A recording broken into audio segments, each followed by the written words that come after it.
Bueno es alabarte, Jehová, y cantar salmos a tu nombre. Bueno es alabarte, Jehová, y cantar salmos a tu nombre. Toda la mañana tu misericordia y tu misericordia. Toda la mañana tu misericordia y tu misericordia. Bueno es alabarte, Jehová, y cantar salmos a tu nombre. Bueno es alabarte, Jehová, y cantar salmos a tu nombre. Toda la mañana tu misericordia y tu misericordia. Toda la mañana tu misericordia y tu misericordia. Es el que vive, es el que vive, es el que salva, es el que salva, es el que reina, es el que reina, es el que reina, es el que reina. Toda la mañana tu misericordia y tu misericordia. Toda la mañana tu misericordia y tu misericordia. Capítulo 11 del libro de los Hechos. Vamos a estudiar los últimos versos, los últimos 11 versos de ese capítulo y todo el 12, tenemos que cubrirlo hoy. Yo quiero que usted vea cómo titulé. El título solamente es algo para entusiasmarlo en la atención. La persecución aparece. Miren para adelante. La persecución aparece, pero la palabra... Yo decía, ¿cómo le pongo el título? Siempre batallo con los títulos. Pero este fue el que me quedé al final. La persecución aparece. ¿Sabe qué? La persecución siempre aparece. En algún momento va a aparecer. La persecución es un sinónimo de la oposición. La oposición a la palabra, la oposición al evangelio, a las buenas noticias de salvación. Así que hoy vamos a estar caminando. Hay muchas más enseñanzas que vamos a estar tratando hoy en todos esos versos. Pero esa es una. La persecución. La persecución, como traté en un momento de que fuera el título, la persecución va a aparecer cuando menos la esperamos. O la oposición. Por allá estuvo el pastor sufriendo algo de eso en estos meses. Y hemos estado orando y su madre sufriendo, pero un día dio un testimonio reciente aquí de victoria.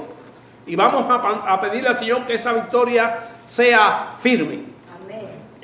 Y ya le digo, la oposición y la persecución que se intercambian ahí, casi a veces son sinónimos, siempre va a aparecer y cuando menos lo esperamos aparece en nuestra vida. Por diferentes maneras, diferentes circunstancias, diferentes estilos, pero aparece. Y siempre es el maligno quien la dirige. Así que vamos a meternos en estos textos hoy. Estamos en el libro de los Hechos, Hechos de los Apóstoles, que también es conocido como el Evangelio del Espíritu Santo. Qué lindo nombre es. Así dijo un comentarista. El Evangelio del Espíritu Santo, porque es donde aparece como tal el derrame del Espíritu Santo a toda la humanidad, especialmente al grupo de los llamados gentiles. Y realmente a mí me gustó mucho cuando este comentarista dice, podemos llamarle así al libro de los Hechos, el Evangelio del Espíritu Santo. Así que estamos hoy en el capítulo 11, los últimos versos, que hemos estado revisando ya el capítulo 11 la semana pasada. Estamos en el verso 19.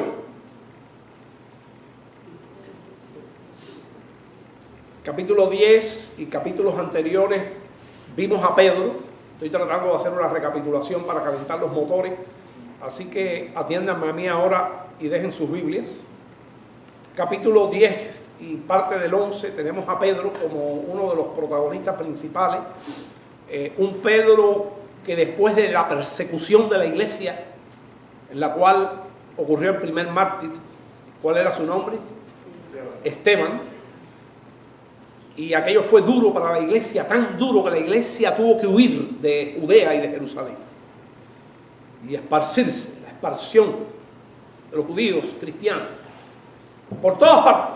salían, y para todas partes.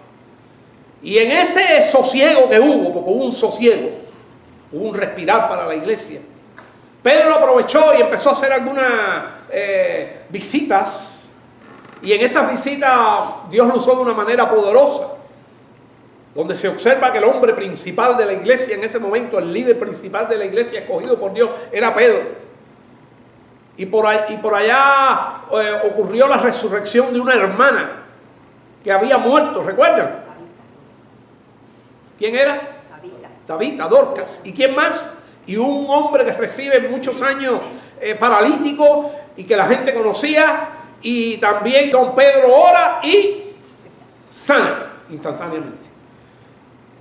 Y allí en esa ciudad todo el mundo se convierte al Señor, increíble, toda la ciudad. Aquello fue algo arrollador.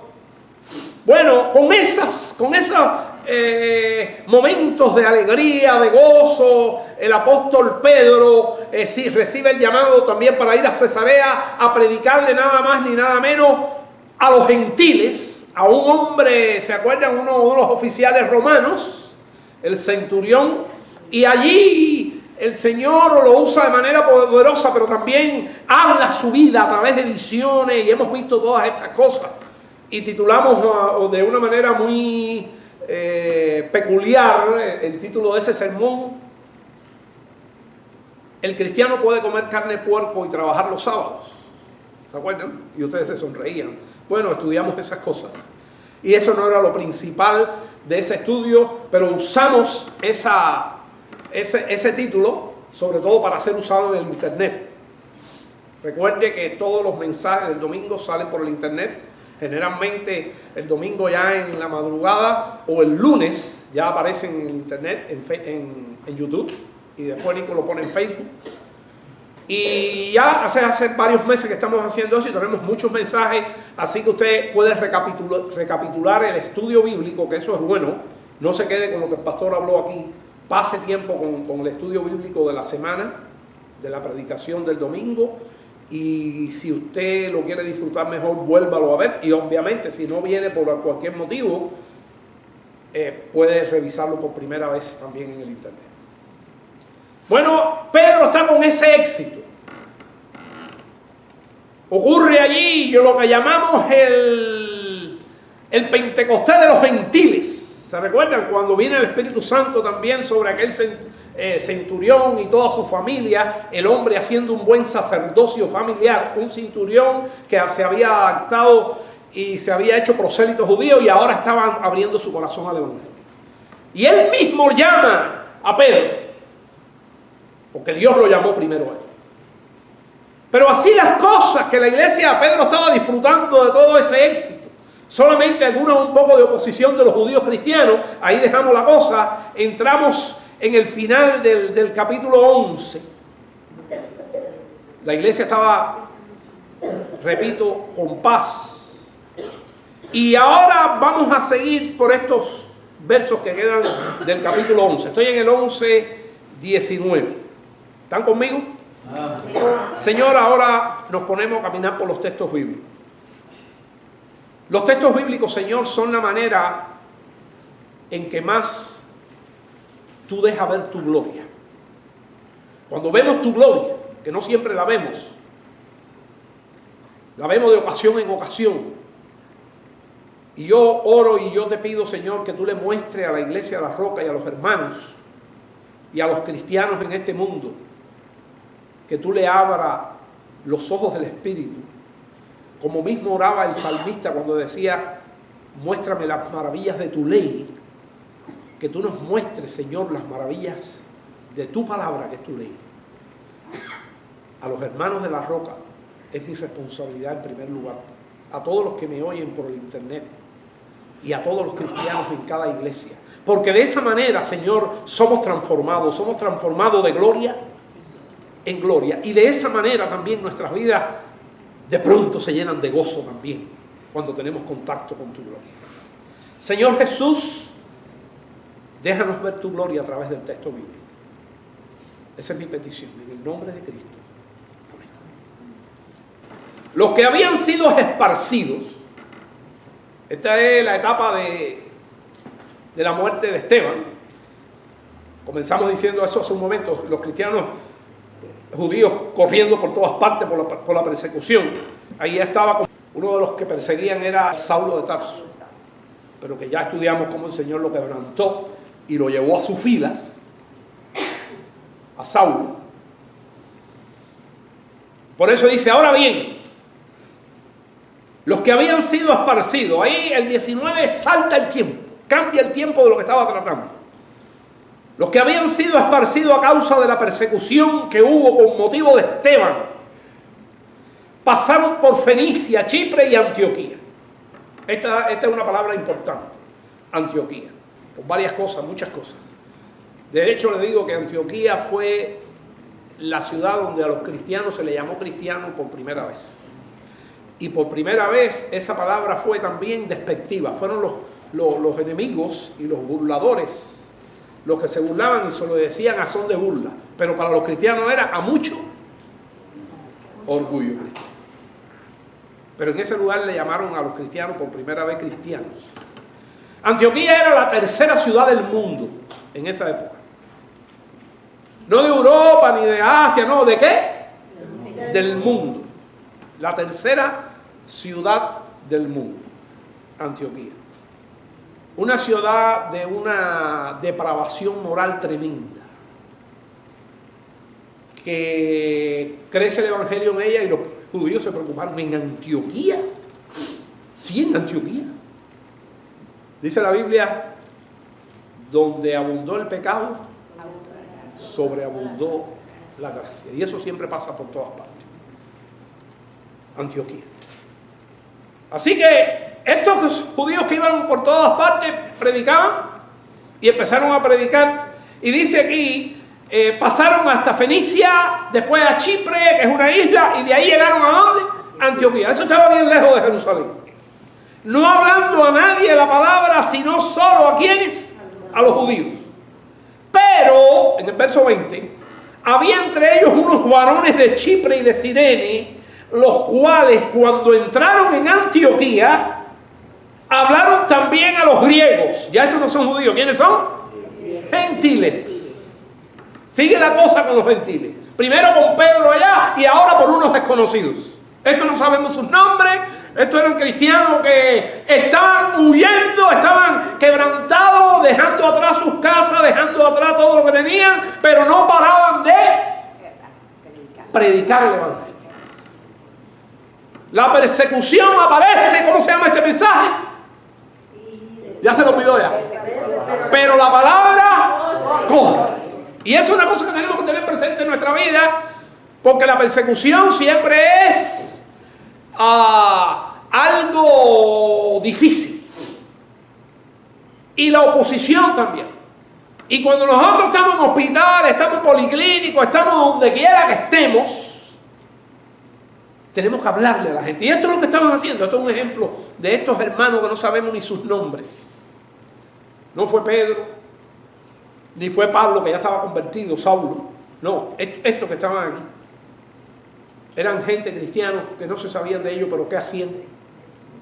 Predicaban, soltaban su boca. Hablaron también a los griegos, anunciando, ¿qué cosa? Lo que hay que anunciar. ¿Qué es lo que hay que anunciar? El evangelio del Señor Jesús. Ocupémonos en eso, hermano. Este es un país de trabajo.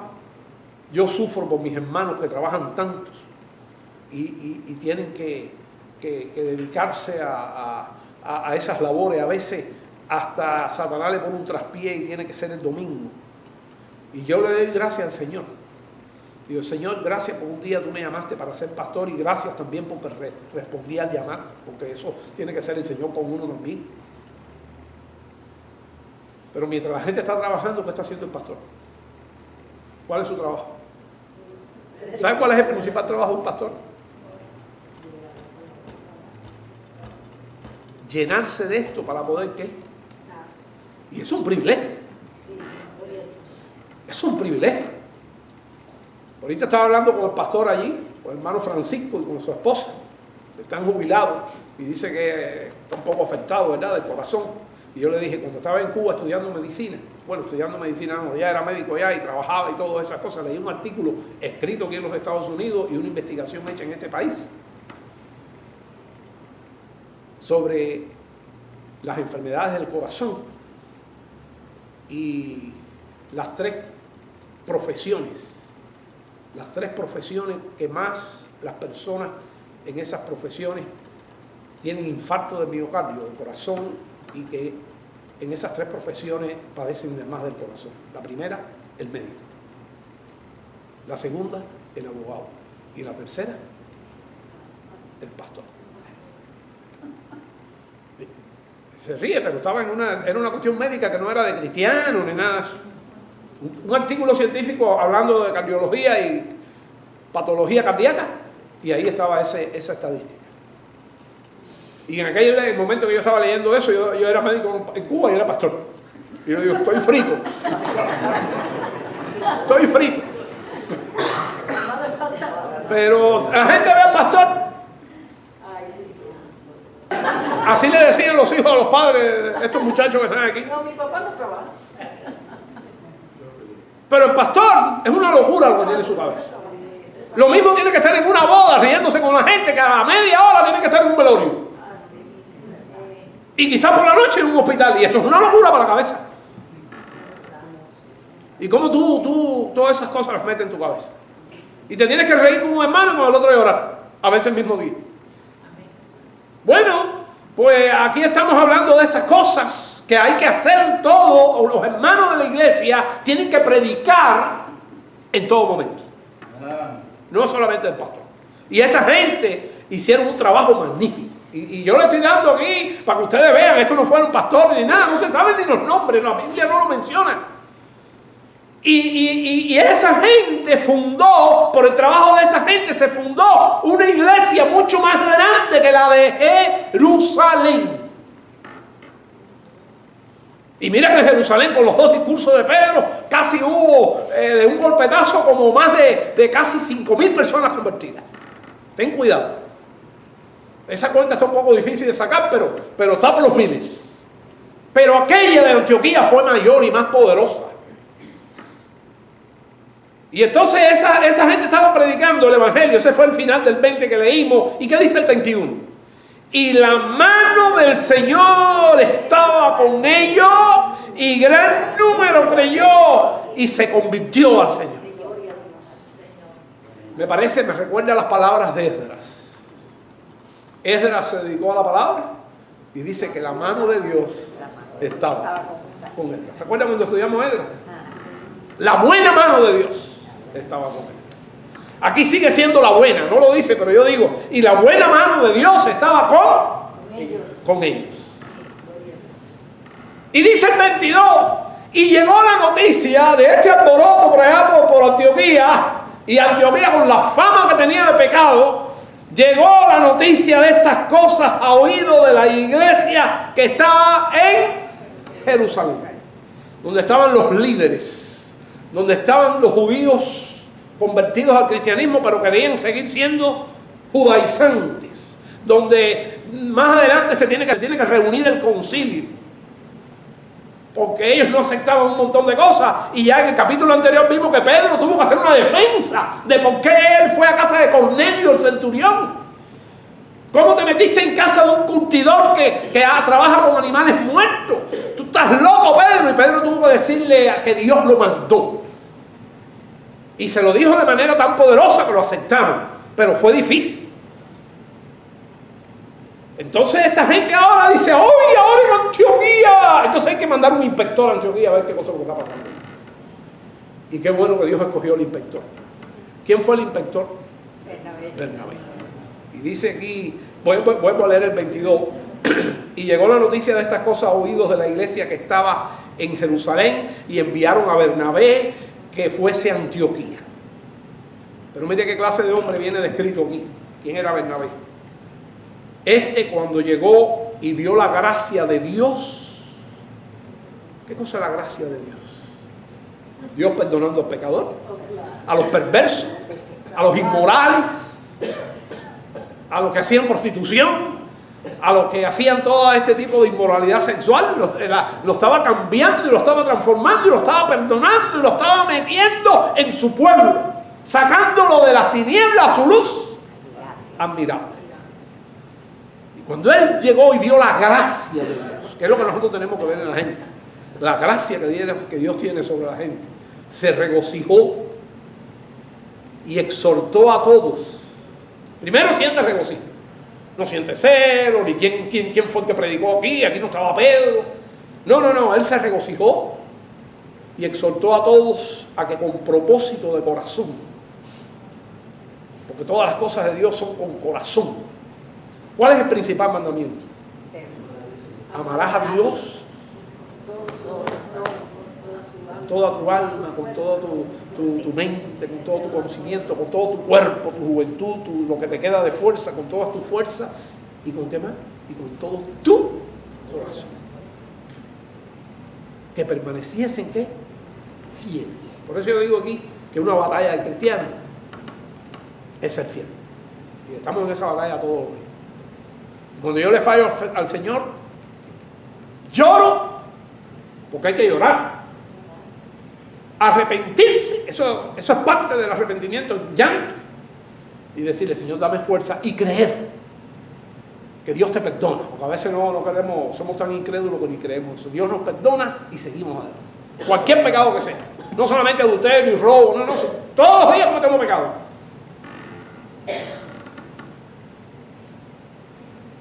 Y exhortó a todos, estoy en el 23, a que con propósito de corazón permaneciesen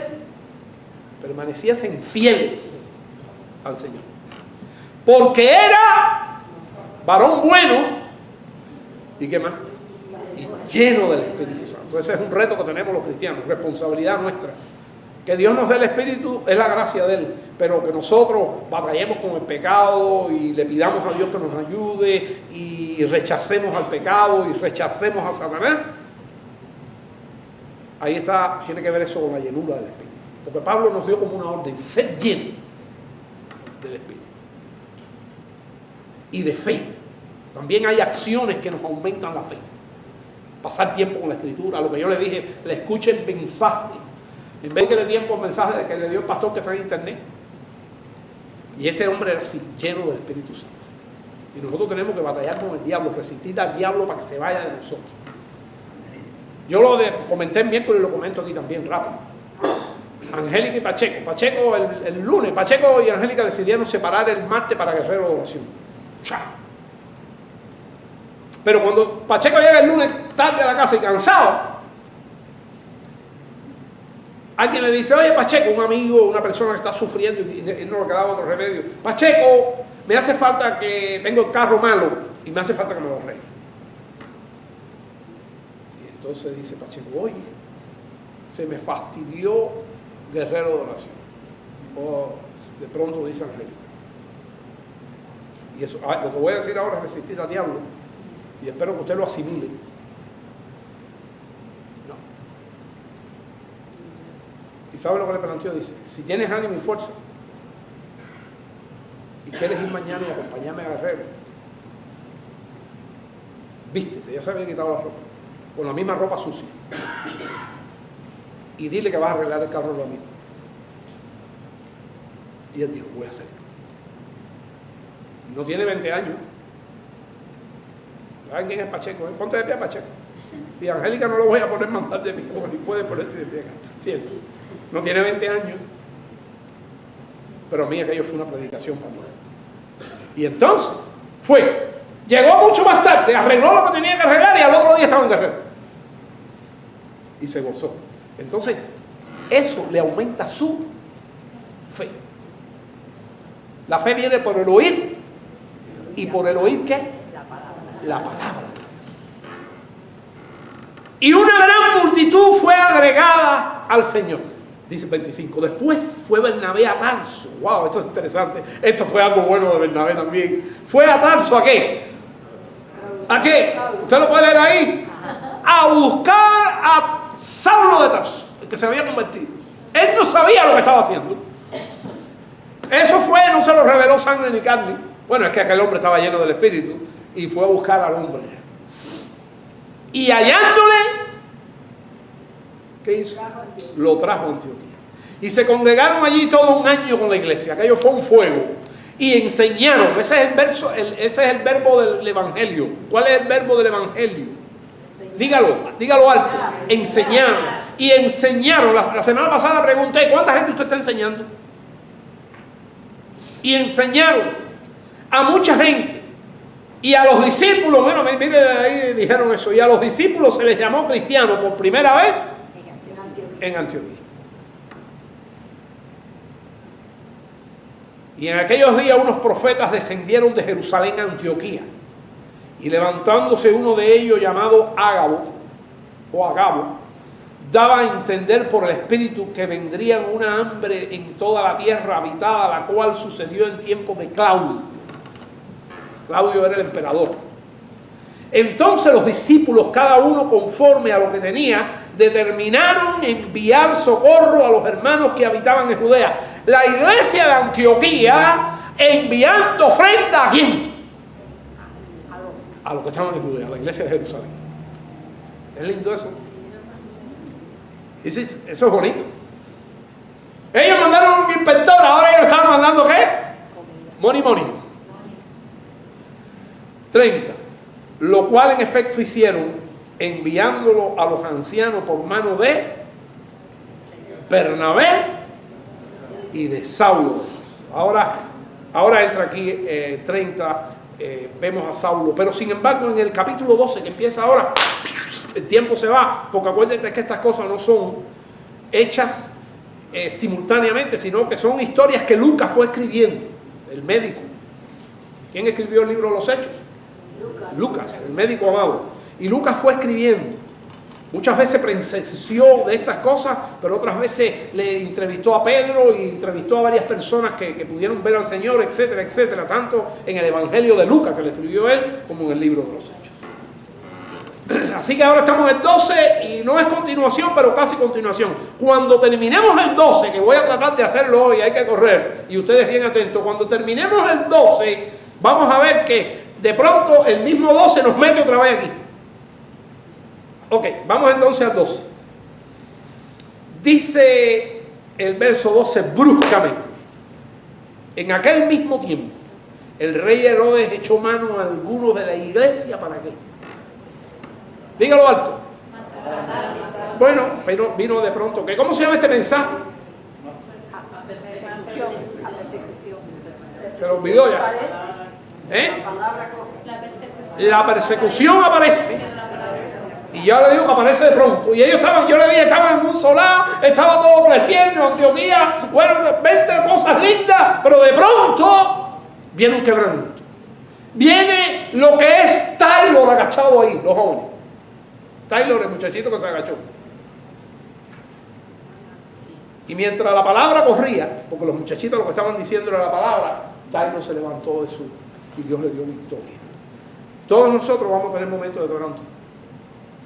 Busquemos al Señor en todos los momentos. Porque en el solaz la gente tiende a alejarse del Señor. Cuando todo va bien, cuidado. ¿Se acuerdan de un mensaje que le di las hojitas? Y que me sobraron un montón y tengo que dárselas. Lo que le dijo el Señor a un paralítico que curó. Y después lo encontró en el templo y le dijo: no peques más. No vaya a ser que te venga una cosa. ¿Qué decía? Peor. Yo pensé que todo el mundo me iba a decir esa palabra, porque yo le di una hoja a casi todo el mundo. Sepa usted que cuando usted deja de venir aquí, usted pierde. Trate de venir siempre, porque herramientas le estamos dando para poder ser fieles. ¿Qué le dijo Bernabé? Sean fieles y tengan fe. Pero las dos cosas hay que alimentarlas. Para las dos cosas hay herramientas. Bueno, mire, si la cosa fue dura, ¿qué dice el 2? Y mató a espada a Jacob, hermano de Juan.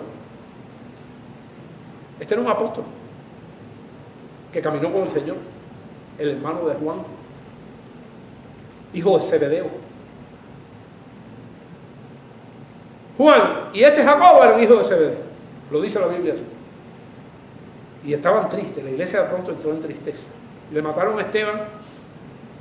Ahora este es el primer mártir de los apóstoles. En general fue Esteban y este es el de los apóstoles, primer mártir. Segundo mártir de la historia de la iglesia. Y viendo maltratar a la iglesia y matar a Jacobo, dice el verso 3, y viendo que esto había agradado a los judíos, claro, porque los judíos eran los enemigos de los cristianos, también Herodes procedió a prender también ¿a quién? A Pedro. Y le iba a hacer lo mismo que le hizo a Jacobo después que pasara la Pascua. Después que pasara la fiesta de los panes sin levadura, que era la fiesta que ocurría en el mismo tiempo. Pedro preso. Y la iglesia hoy llorando, ¿no? Sí, llorando. Llorando un hombre amado como Jacobo. Eran entonces los días de los panes sin levadura. Ahí está la fiesta. También le puedo decir, llamar a usted la Pascua. Algunos comentaristas dicen que es la misma fiesta. Es que prácticamente se superponen en fechas y en todo y en propósito y todo. Y algunos comentaristas le llaman Pascua o panes sin levadura. Y es que están mezclados. Quizá para los judíos sean diferentes, pero siempre en la misma fecha, en los mismos días. Y dice la Escritura. Y habiendo, estoy en el verso 4, y habiendo tomado preso a Pedro, le puso en la cárcel. Claro, porque dice, ahora cuando pasen estos días, porque no podía hacerlo por la ley en la Pascua o la fiesta de los panes sin levadura, pero lo iba a hacer lo mismo que a quién, que a Jacobo. Lo iba a matar. Bueno, dicen algunas traducciones de la Biblia dicen que es más correcto porque era muy humillante, a cuchillo. Para hacerle lo mismo a Pedro. Le puso en la cárcel entregándole a 4 grupos de 4 soldados cada uno. 4 grupos de 4 soldados. ¿Cuántos soldados? 16 soldados. Para un solo hombre. El problema es que este rey que está aquí haciendo estas cosas quería mucha fama, mucho reconocimiento y siempre los judíos eran un pueblo difícil de que todo estuviera tranquilo con ellos. Y muchos de los César y mucha de la gente trataba de resolver las cosas con los judíos, porque eran difíciles. Y este dijo, le agradó que yo matara a Jacobo, así que me llevo también aquí a Pedro. Y usted dice, bueno, ¿por qué a Pedro lo salvó y a Jacobo no? El Señor sabe lo que hace. Para que les custodiasen y se proponía sacarle al pueblo después de la Pascua, después de la fiesta, o después de los panes sin levadura, como usted quiere decir. Así que Pedro, este texto es fundamental. Mire, está en pantalla ahí. Así que Pedro estaba, ¿qué? Custodiado con 16 soldados, pero la iglesia hacía sin cesar oración a Dios por él. Hoy por la mañana yo llamé a Adriana y a Armando y le dije, pongan el speaker que los voy a predicar. Y los llevé, mire lo que voy a predicar hoy. Y ahí por 3 o 4 minutos lo llevé aquí. Y yo le dije, la iglesia está haciendo oración a Dios. Hermano, haga eso. La iglesia. Dice, ay, si se nos matan a Pedro también estamos fritos. Bueno, pues bien que lo mataran. ¿Eso quién lo sabía? Nosotros por fe lo que hacemos, ¿qué cosa es? Orar. Entonces dice el 6, estamos en el 6. Así que no se olvide de ese texto que está en pantalla, del 5. Y cuando Herodes le iba a sacar, aquella misma noche ya le estaba llegando las últimas horas a Pedro, estaba Pedro durmiendo. Qué rico, porque si soy yo no estoy durmiendo. Yo que soy de insomnio, si estoy metido en una cárcel, fuera de mi casa, y sabiendo que mañana me van a hacer lo mismo que a Jacobo, que le hicieron a cuchillo limpio, ¿qué va a dormir David Brenner? Yo paso por ahí y le pido perdón al Señor. Yo me he parado en este texto y dice, Señor, durmiendo Pedro, qué rico, entre 2 soldados que lo estaban custodiando, de los 16, tenía 2 pegados ahí con él, sujeto con 2 cadenas. Y los guardas delante de la puerta custodiaban la cárcel. Allá en la puerta de la cárcel al final. Y este verso 7 es un texto bonito. Por eso lo puse en pantalla también. Y es un texto que debemos recordar. Y ese texto se lo leí a los hermanos hoy en el hospital. Y aquí se presentó un ángel del Señor. Y una luz resplandeció en la cárcel. Somos el pueblo de Dios. Y Dios nos sacó de las tinieblas a su luz. Todo lo que tiene que ver con Dios es luz. Todo lo que tiene que ver con el diablo es tinieblas. Y nosotros en los días más duros podemos ver la luz. Si hay valor y fe, si hay valor y fe, en la más oscura noche siempre hay luz. Los viejos signos, en la más oscura noche. Dígalo. Vuélvalo. En la más oscura noche. Téngalo presente. Y ahí apareció la luz del Señor. Y una luz resplandeció en la cárcel. ¡Wow! ¡Aleluya! Y tocando a Pedro en el costado le dijo: dormilón.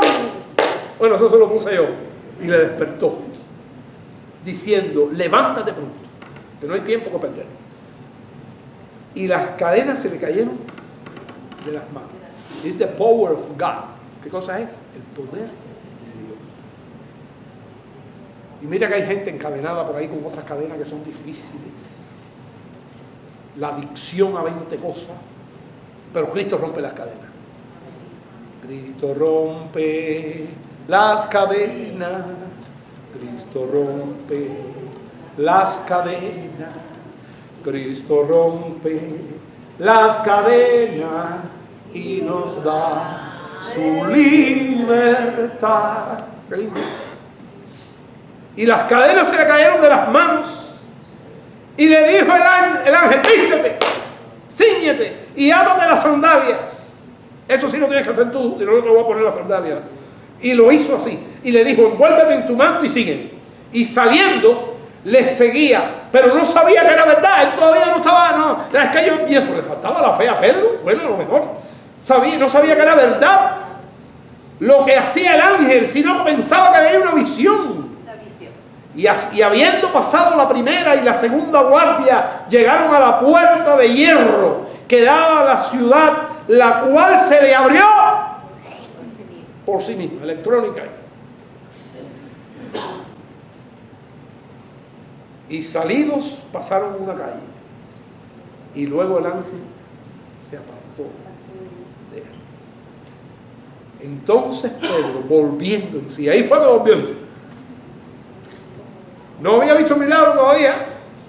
Esto es igual que el hijo pródigo. El hijo pródigo en un momento se acuerda que estaba, volvió en sí. ¿Se acuerda esa palabra? Y volviendo en sí dijo: ahora entiendo verdaderamente que el Señor ha enviado a su ángel y me ha librado de la mano de Herodes y de todo el pueblo de los judíos, que esperaba que él ¿qué hiciera? Que Herodes lo matara a Pedro. Ahora, yo quiero saltar un momentico aquí, y no lo haga usted. Si usted quiere, anote la cita nada más, pero sí lo tengo en pantalla, un verso. Y esto está en hebreo, para que usted lo tenga claro, que eso es para nosotros también, no solamente para Pedro. Dice que Dios, hablando de los, dice el libro de Hebreo, fíjese bien, está en pantalla, y hablando de los ángeles, Dios dice, esto está en Hebreo 1:14. No son todos, hablando de los ángeles, está diciendo lo que son los ángeles, no son todos espíritus ministradores. ¿Qué cosa quiere decir ministradores? Gente que sirve, que está sirviendo, que sirven a Dios. No son todos, una pregunta, espíritus ministradores enviados para el servicio a favor de los que están o a favor de los que serán herederos de la salvación. ¿Quiénes son esos? Qué bueno que lo saben. Pero tenemos que creer eso y saber. Y usted no tiene idea de la cantidad de ángeles que Dios envía alrededor de usted. No lo tiene, pero tiene que creerlo. Y Pedro, con uno ahí, que era un ángel real enviado directamente. Algunas Biblias dicen el ángel del Señor. Otras Biblias lo traducen un ángel del Señor. Y yo no voy a entrar en eso. Para mí me sirve igual cualquiera de los dos. Porque vienen de quién? de Dios. Y hermano, yo le digo a ustedes que el ángel del Señor, y a veces Dios usa a sus siervos aquí en la tierra. A veces algunos de ustedes no tiene que ser necesariamente un pastor que se convierte en un ángel para alguien. Para alguien. Dios le envió 2 ángeles a Jonathan. A mí no se me olvida tu historia de cuando se fue para Houston en un carro que no servía para nada y se le rompió a la mitad del camino. Aquello fue una candela que yo veo aquello y me dice. Sin embargo, 2 ángeles. Uno de ellos era un rastrero. ¿Usted sabe lo que es un rastrero? Pararse a socorrer a una gente que venía en un carrito y después le ayudó a zafar el carburador y todo eso y lo llevó al lugar donde lo arreglan y allá los dejaron. Le dijo: no te puedo esperar porque voy a llegar tarde con mi carga. ¿Un rastrero? Lo menos que usted puede pensar es que un rastrero va a hacer eso en medio de su trabajo. Ese hombre paró su rastro, se metió por lugares que no podía meterse y ningún policía lo paró. Y él no lo ve más nunca en su vida. Y al poco rato, cuando venía para atrás, entonces ya no era un rastrero. En un carro normal, una muchacha joven, cristiana, también para y también le ayuda. En el mismo viaje, 2 años. ¿Lo que tenemos que creer o no tenemos que creer?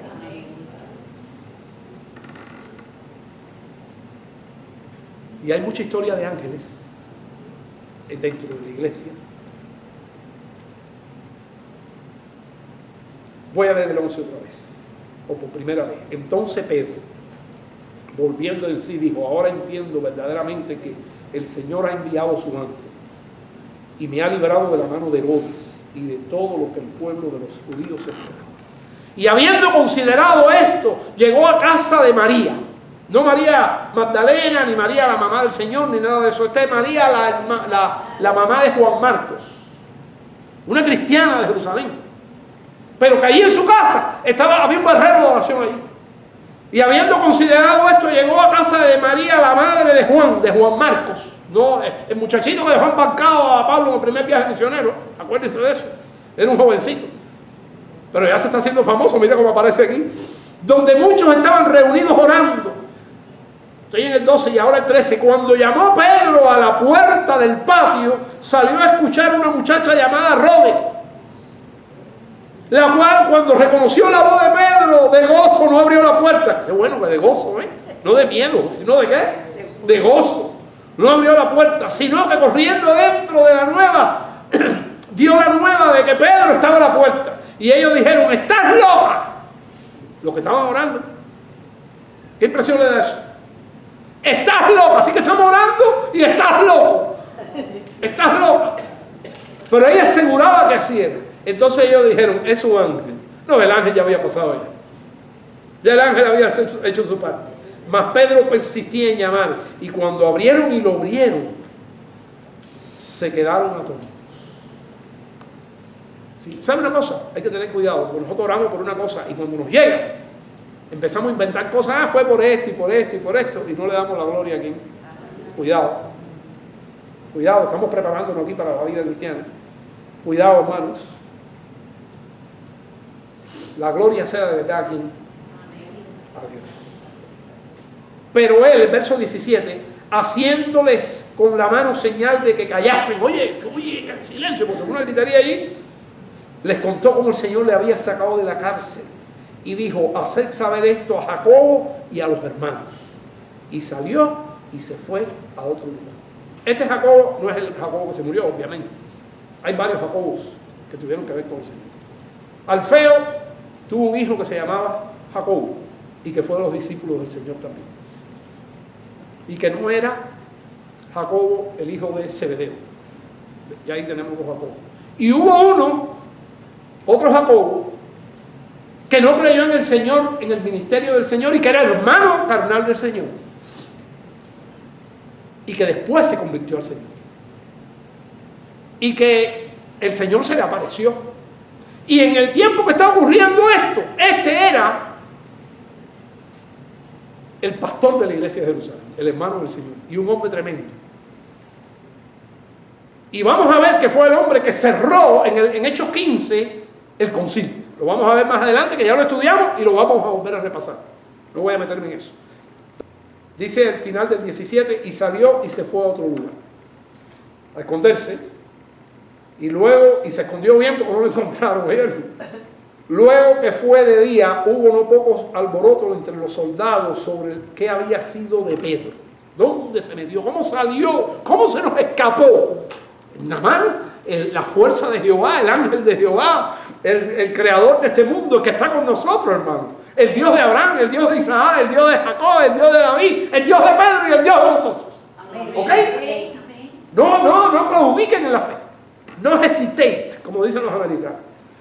19. Mas Herodes, habiendo buscado sin hallarle, después de interrogar a los guardas, ordenó llevarlos ¿a qué? A la muerte. ¿Qué cosa? ¿Qué tipo ese? ¿Qué tipo? Después descendió de Judea a Cesarea, ese es Herodes, y se quedó allí. Sigue el 20. Bueno, por lo menos la iglesia tenía una alegría. Y Herodes estaba enojado contra los de Tiro y de Sidón. Esto es un problema ya diferente, problemas políticos del momento. Los de Tiro y de Sidón eran una zona que la parte de Herodes le daba comida y le daba sustento material, pero ellos vinieron de acuerdo ante él, tratando de hacer un arreglo, y sobornando a Blasto, que era uno de los oficiales aquí era el camarero mayor del rey. Lo sobornaron, le dieron dinero para que hablara ahí, intercediera, y pedían paz porque su territorio era abastecido por el rey. Y un día señalado, Herodes, vestido de ropas reales, unas ropas tremendas, se sentó en el tribunal y los arengó, quiere decir, le dio un discurso. Y el pueblo gritó: voz de Dios, que estaba hablando, ¿quién era? Dios.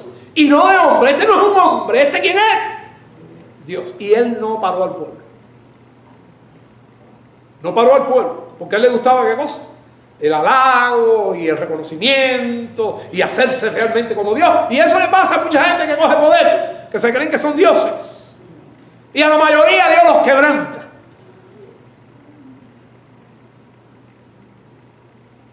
Y dice el 23. Que yo dije ahorita que era tremendo tipo, ¿no? Mira, a los soldados de él lo fusiló porque se le escapó. Y al momento un ángel del Señor le hirió, por cuanto no dio la gloria a Dios. Yo le he dicho algo a ustedes. Dios, escuche, Dios le gusta y lo hace de vez en cuando compartir su gloria con sus hijos.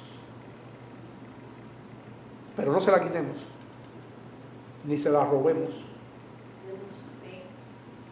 Pero Él comparte su gloria con nosotros. De que la comparte, la comparte. Pero es Él el que decide. ¿Ok? Pero la palabra del Señor crecía y se multiplicaba. ¿Qué pasa? ¿Cómo se llama este mensaje? La persecución aparece, pero la palabra corre. Y yo le digo, la oposición y los problemas y las enfermedades, y todo eso se lo dije a Adriana y a Velázquez hoy, y todas esas cosas aparecen, pero la palabra corre, y nosotros somos los que tenemos que hacerla correr, porque como vemos, ¿quién la hacía correr? El ángel no fue que predicó. ¿Quién fue que predicó? Todos los hermanos que estaban predicando por ahí. Y miren cómo ahora nos tira otra vez para donde nos quedamos. Nos quedamos con Bernabé y Saulo, ¿verdad? Y Bernabé y Saulo, cumplido su servicio, volvieron de Jerusalén, llevando también consigo a Juan, el que tenía por sobrenombre Marcos. Quiere decir que allí en el capítulo anterior, en el verso anterior, que es el verso 29 y 30, que querían enviar una ofrenda, recuerden, los cuales en efecto hicieron enviándolo a los ancianos. Entonces, quiere decir que Bernabé y Saulo tuvieron que ir ¿para dónde? Para Jerusalén. Ya aquí en este capítulo ya habían hecho eso, ya habían entregado sus ofrendas, Y entonces dice, y Bernabé y Saulo, cumplido su servicio, volvieron de Jerusalén, llevando también consigo a Juan. Se llevaron al muchacho que estaba para Antioquía, al muchachito joven que la madre tenía a la gente reunida en su casa. ¿Se acuerdan? Que hablamos de él. La casa de Juan Marcos. Se llevaron consigo a Juan. Este es Juan Marcos, el que escribió el Evangelio de Marcos, el que tenía por sobrenombre Marcos. Y aquí terminamos la palabra hoy y espero que el Señor le ayude. Ábrala otra vez. Vuelva a pasar por estos textos.